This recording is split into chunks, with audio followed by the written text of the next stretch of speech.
Okay, guys, this is going to be my review of Good Will Hunting.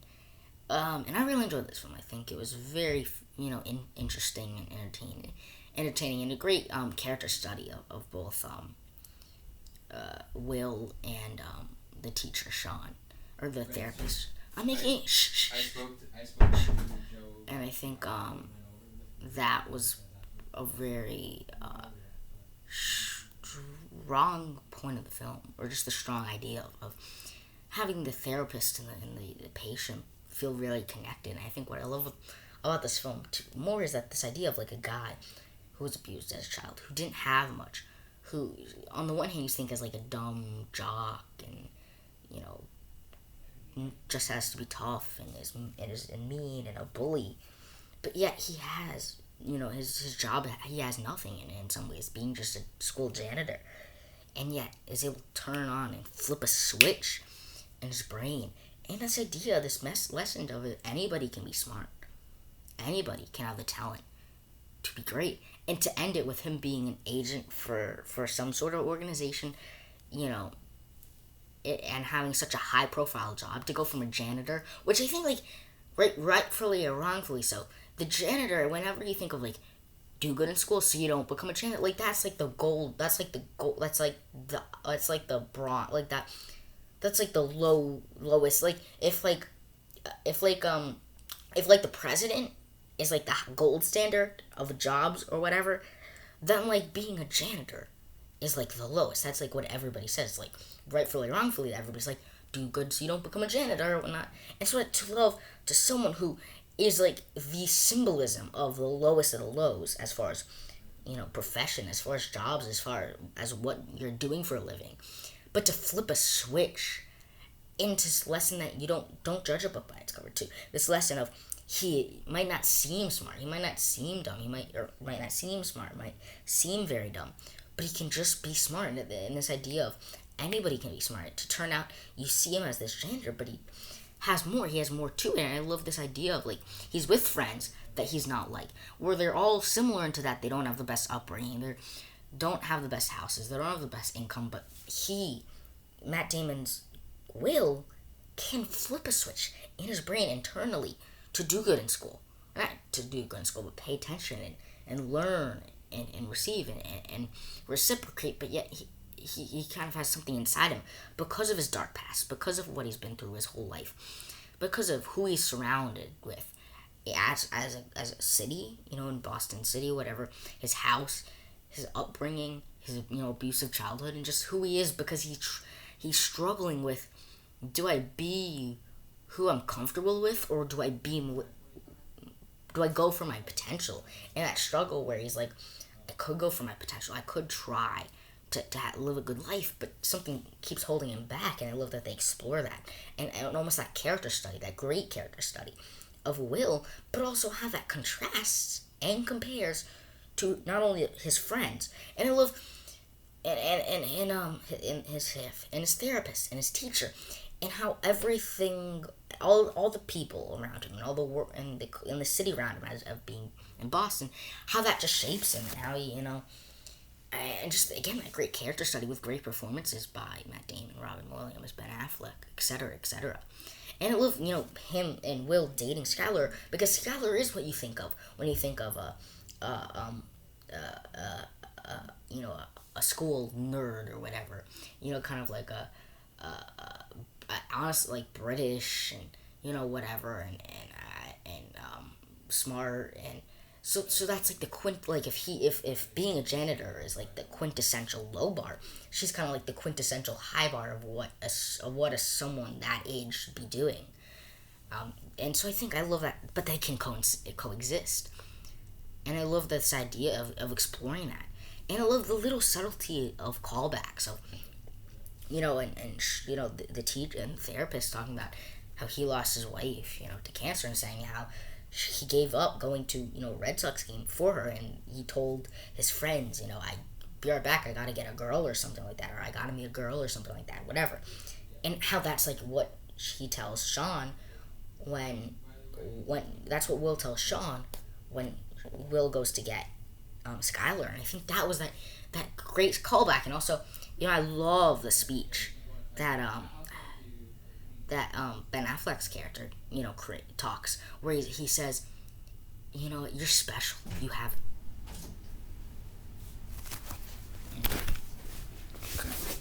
Okay. No, no, no. Oh, sorry. His character, Ben's character, talks about how Will's special, how he's different, and yet Will does not feel the motivation. Will does not feel the motivation to do something else. Will just doesn't feel that motivation. He doesn't feel the drive, the need to pursue his potential, because it's all about potential and going for it, and because that's really part of what it's about. And so he has this potential, but he doesn't feel like he needs to do it. He doesn't feel like it's worth it for him. And I love when Ben Affleck's character gives that great speech of talking about how you owe it to us. You owe it to people like us who would die to be in your position, and how he compares the position of being, having to work hard every single day, every single hour, every single minute, and yet your opportunity comes and you're just turning it down, and exploring that idea of you owe it to us. And the greatest accomplishment you can give to me is when we do the same thing, day in, day out, knocking on your door, and you going in the car and going to the job, and I'll be so proud if I don't have to do that. And just for once, you're doing something else with your life.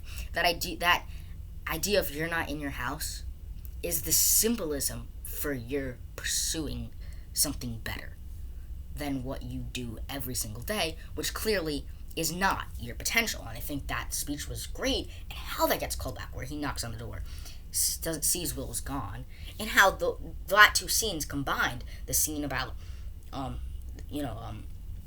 quoting Sean's quote about his wife earlier, and the idea that he wasn't home, making Ben Affleck's dream come true, his character. And I think part of what I love about that dream of his, or that want of Will's friend, what I love about that is, in the grand scheme of things, it's like, that's nothing.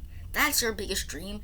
But what I love that realizes is that these people are dying for even the smallest bit of success, the smallest bit of some triumph. And so I really appreciate that. So again, great performances, a great touching story with great messages and great morals and great symbolism of I guess just the real world, but also just people.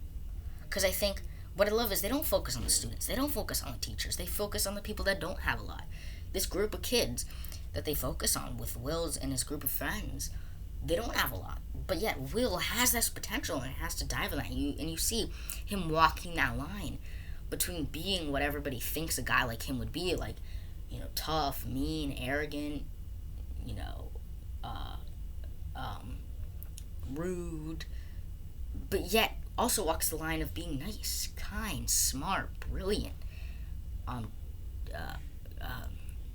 cool, or whatever, and kind of walks that fine line. And I love that they explore that. And I love, again, my favorite parts are just the parts where they explore the conversations between the therapist and Will, and talk. I love, my favorite part specifically is when Sean talks about this idea of Sean being the therapist.